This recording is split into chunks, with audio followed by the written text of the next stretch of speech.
Brother, Hello, hello. dude, I'm just like stalling for time here, trying to talk out of my ass by myself. This is my first solo interview here, and so I'm very excited to see another human face here.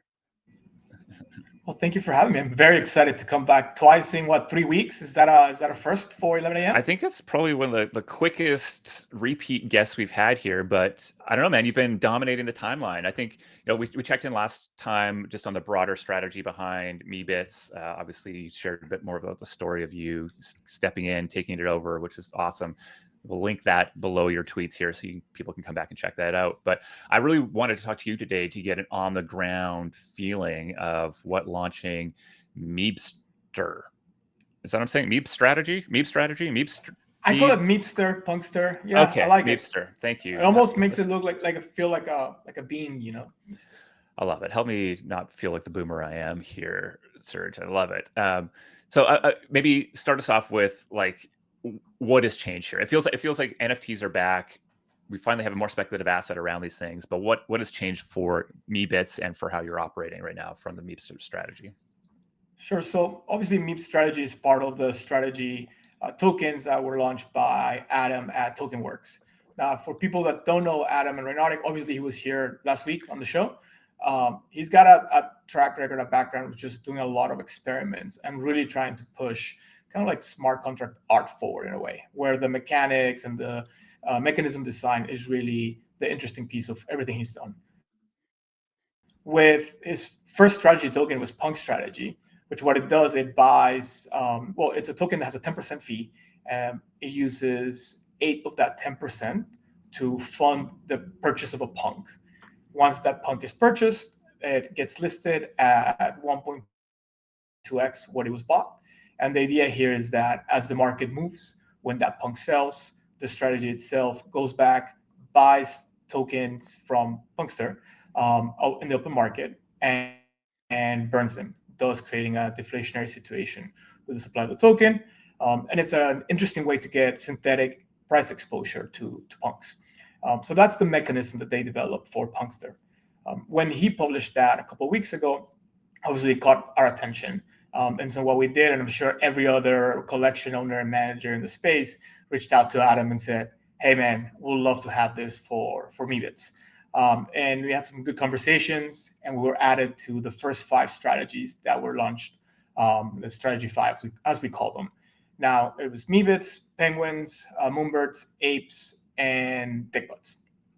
So the mechanism works pretty much the same, except that in this case, out of the 10% fee, 8% still goes towards purchasing the underlying NFT.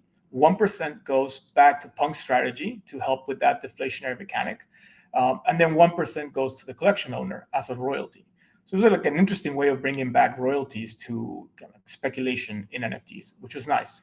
And what we did, we immediately saw the potential for it. Now, Meebits, we're very conservative when it comes to the financial aspect of them. We consider them art first and foremost. Obviously, Matt and John, we're standing on their shoulders and their legacy. So we've been really, really careful with making sure we're focused on the lasting things, thinking about Meebits in a 20-year context. But when we saw this, it was very interesting because it did bring an aspect of being able to provide something for the community where we're embracing Web3, that obviously we exist in a financial setting, and to completely ignore it would just be a disservice. And so what we decided to do was say, hey, listen, we like it, we're going to engage with it. And in order for us to really start experimenting with these types of primitives, we're going to take the 1% royalty fee that we get from Meebster and use it to buy floor Meebits. Now, MeebCo, our company, the company that owns the Meebits now, has a public strategy, unrelated on the strategy, just a public. We want to own 2,000 Meebits down the line. That's part of the goal for our treasury accumulation. So you're basically a DAT for Meebits. Well, that's part of the plan. Down the line, if we have a 2,000 Meebit treasury, we own the project and Meebits are doing well, I think there's a very interesting argument to be made that those could be put together, tokenized, spun off in a way. But that's for another day for the future. But that's kind of like the direction where we were thinking about that. And with this, you get fees to buy Meebits back, which is pretty cool and interesting. Okay, so how many of you bought, and what is sort of like the capital flow through this contract for you? Sure. So first of all, what we decided to do a day or two later, we realized, wait a minute, we're bullish Meebits. Instead of just buying floor Meebits, the strategy is already buying those. What if we actually bought the Meebits that the strategy already holds that are listed, which is 20% higher? Sounds high, but for in the context of Meebits, it was just only like 0.15, 0.20 ether, and really starting to push that flywheel and really power it and see what it does. So at last count, I think we bought 17 Meebits back. That's burnt 5% of the outstanding Meepster token supply. There's been a couple of other collectors that have also bought Meebits from the pool because people are flooring tokens as this strategy acquires them. There's some really cool ones that people just see some liquidity and obviously take it. So we've bought, we really don't care that much. We buy whatever the cheapest one is from the strategy, but we have a couple of points just went up a little bit more to buy some that personally I like, and we'll continue to do that. So we're not just engaging with the strategy, but we're really helping power it and push it forward. Out of all the strategies that have launched, we have the highest burn. I think it's us and then Punk Strategy itself because it burns from one. Yeah, Yeah.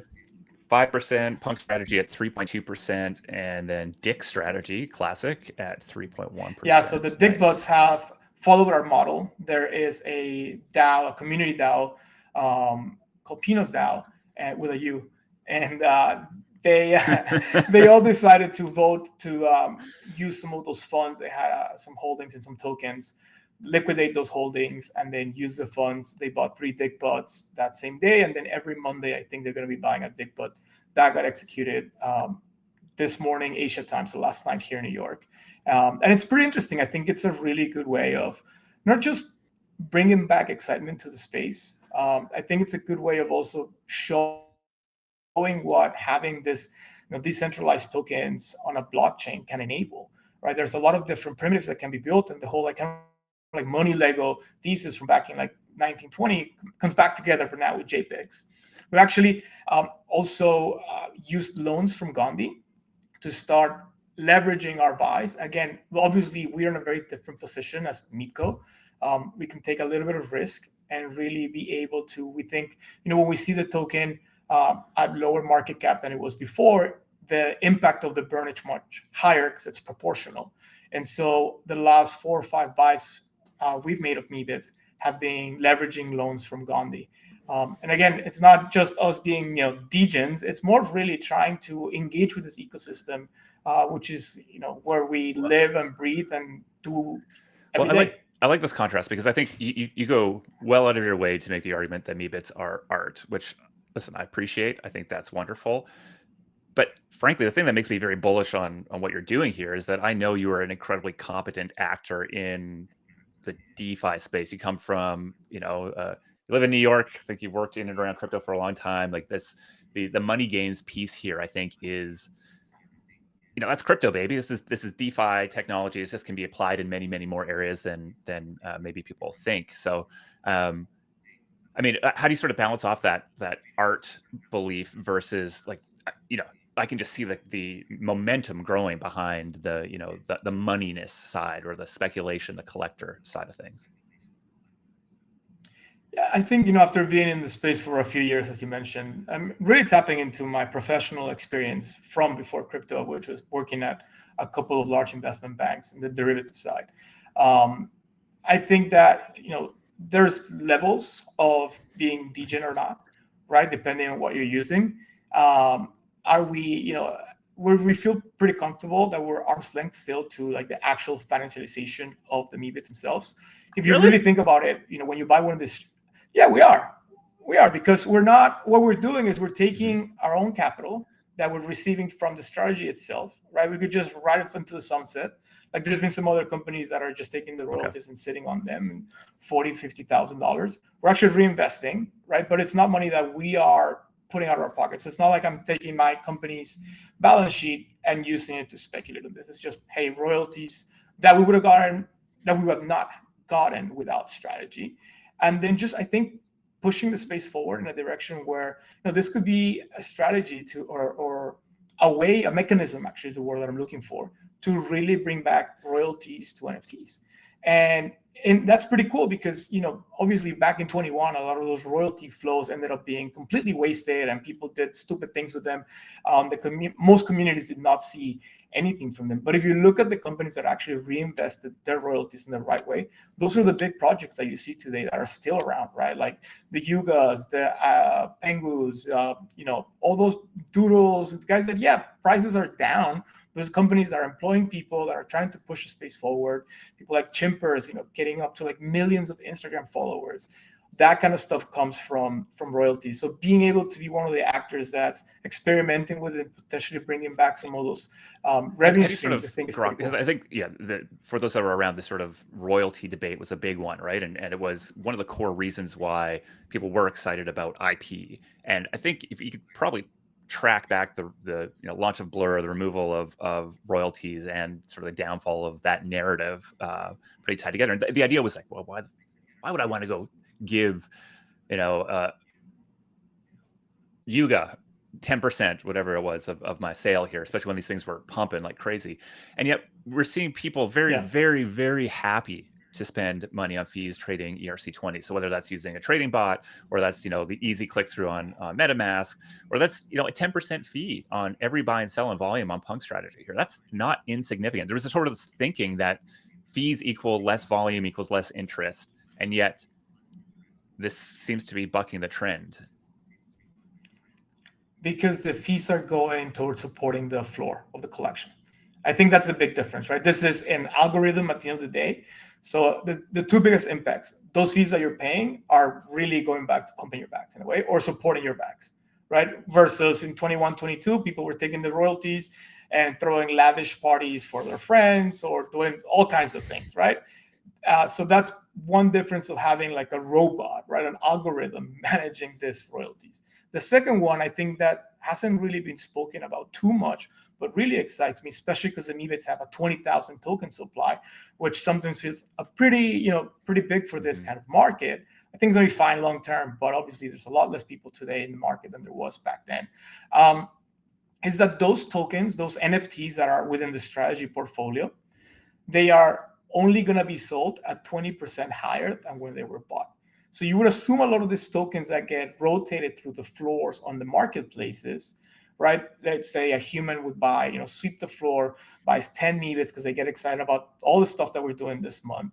And then for whatever reason, they decide they need liquidity, or they didn't move fast enough, or they just, they pump enough to where they want to take profit. They turn around and they dump them into Weebits, right? And so that can trigger liquidation cascades. That just triggers that dynamic that we've seen when it's humans trading. But with NFTs within strategy, that supply, it's synthetically removed from downturns, right? So that supply will never be like a heavy part of the floor when things are going in the other direction, which I think is extremely powerful.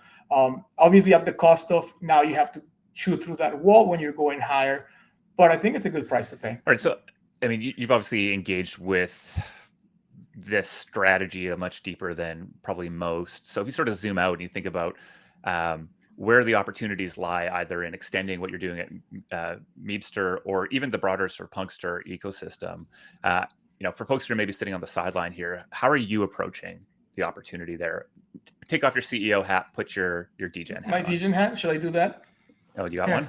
I mean, I think so. Let me see. How about this one? All right. Let's go. This is, first of all, Punkster receives 1% out of all the strategy flows, both buys and sells from the ecosystem for burns. I think that's kind of like the one that you definitely need to have your portfolio to be exposed to this. There's only less than 5,000 holders, I think, or around there. Obviously, the mind share is going to grow when people come back from Asia and so on. So definitely a position in there. And then within the strategy tokens, I think their performance is a combination of almost like a popularity contest where people are like, oh, well, I'm a big ape holder. There's no way that apes trade just, $1 million over Meebits. I'm going to go buy a bunch of ape tokens. And so that's obviously going to affect the price in a positive way for that particular one. But the important thing is you look 6 months out or 3 months out. I mean, ridiculous, right? A month out. I do think that tokens with the highest burn will exhibit the most reflexivity when those flows do come in. And that's why we're positioning, Meepster in that way. We're like, all right, let's burn this token down and see what happens. And so Okay, so I'm sort of thinking like there's that's one. going to be infinite demand for other NFT collections coming into Punkster, and therefore there's going to be a growth in underlying fees of those engaging those communities. And then from an individual project perspective, it's how effective can these teams be at really driving momentum, attention, excitement, the participation in the game. So I think we've had, the Meepster our Meep strategy here is at a $3.5 million valuation today with $300,000 in trading volume over the last little while, so over the last 24 hours. So still little baby things in comparison to the broader market, but I think what I'm hearing from you is that there's just this compounding effect that you're very excited about, and that's maybe the reason to check in. Also, obviously, there's been a bunch of sort of issues with the contracts, and I don't think Adam's got any sleep over the last probably 72 hours. So it's been fun to kind of watch that as it emerges. I mean, fun to watch that. It's never fun to watch people go do it, but to see his response, see the community's response from it. So kind of interesting. All right, Sergito, I got to let you go here, brother. It's been, fun to watch. And it feels like you're right in your lane here. So Meebit strategy, I don't know, maybe one to watch. It's been fun. Thank you so much for having me. All right, brother. Cheers. Bye.